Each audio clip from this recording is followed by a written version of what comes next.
مسیح خدا میں آپ کو سلام ہو۔ خدا کا کلام بہت بڑا ہے، خدا آپ کو برکت دے۔ بائبل مقدس کا درمیانی حصہ جو ہے وہ 117 نمبر زبور ہے۔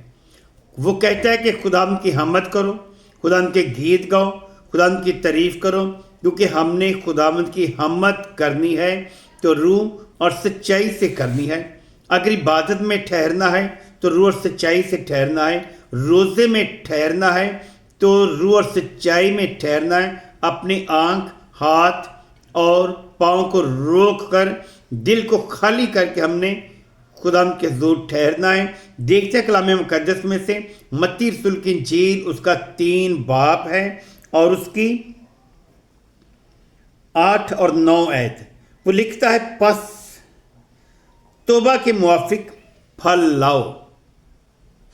خدا کا بندہ متی رسول ہمیں فرما رہے ہیں کہ توبہ کے موافق پھل لاؤ۔ توبہ تو ہم کرتے ہیں مگر ہم پھل نہیں لاتے، کیونکہ خدا کا کلام جو ہے اپنی قدرت سے، اپنی طاقت سے ہی ہمیں بدلنے کی قدرت رکھتا ہے۔ اگر بار بار ہم ہر روز روزہ بھی رکھیں گے تو ہم اپنی زندگی کو تبدیل نہیں کرتے، تو یہ ناممکن ہے کہ خدا ہمیں چنے۔ خدا تبھی چنے گا جب ہم اپنی زندگی کو مکمل طور پر بدلیں گے۔ وہ کہتا ہے، پس توبہ کے موافق پھل لاؤ۔ بار بار توبہ کی ضرورت نہیں ہے، بار بار توبہ کرنے کا حکم نہیں ہے۔ جیسے ایک ہی دن کا مرنا ہے اور ایک ہی دن کا جینا ہے، اسی طرح توبہ بھی ایک ہی بار ہے۔ اگر ہم بار بار توبہ کرتے ہیں تو خداوند کے بیٹے کو اپنی طرف سے دوبارہ مصلوب کر کے علانیہ ذلیل کرتے ہیں۔ وہ لکھتا ہے، اور اپنے دلوں میں یہ کہنے کا خیال نہ کرو کہ ابراہیم ہمارا باپ ہے، کیونکہ میں تم سے کہتا ہوں کہ خدا ان پتھروں سے ابراہیم کے لیے اولاد پیدا کر سکتا ہے۔ خداوند جو ہے ابراہیم سے پتھروں سے اولاد پیدا کر سکتا ہے۔ ہم یہ کہنا بھول جائیں کہ ہم ابراہیم کی اولاد ہے۔ ابراہیم، اسحاق اور یعقوب کے نام سے ہم دعا میں یہ مانگتے ہیں کہ اے خداوند، ہم تجھے ابراہیم، اسحاق اور یعقوب کے خداوند کے نام سے پکارتے ہیں۔ تو وہ پھر بھی ہماری نہ سنے گا۔ کیوں سنے گا؟ سنے گا تب نہیں کہ جب ہمارا دل خالی اور خالص نہیں ہے۔ کیونکہ وہ کہتا ہے، یہ کہنا چھوڑ دیں، بھول جائیں، خیال نہ کریں کہ ابراہیم ہمارا باپ ہے۔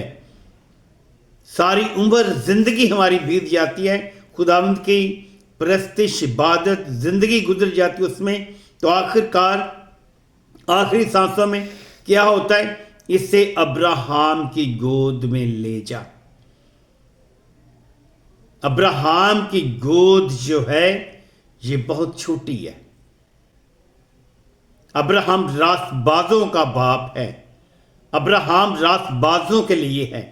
ابراہیم خدا کا دوست ٹھہرا ہے، کیونکہ اس کا دل خالی تھا۔ اس کے دل میں ایسے خیال نہیں تھے کہ میں تارا کا ہی بیٹا ہوں، کیونکہ اس نے اس کے بنائے ہوئے بتوں کو توڑا، بتوں کو ختم کیا، لیکن اس نے راست بازی ظاہر کی ہمارے لیے، کیونکہ ابراہیم راست بازی سے ہی راست باز ٹھہرا ہے۔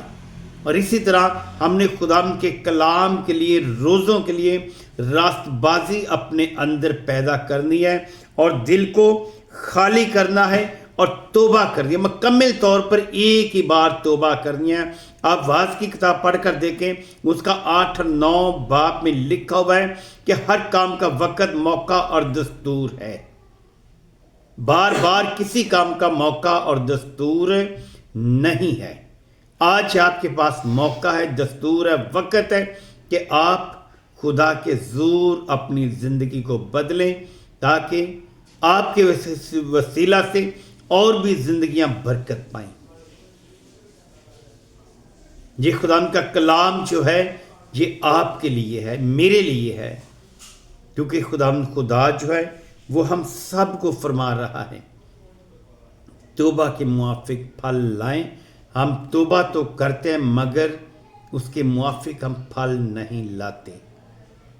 خداوند آپ کو توبہ کے موافق پھل لانے کی توفیق اور برکت بخشے، آمین۔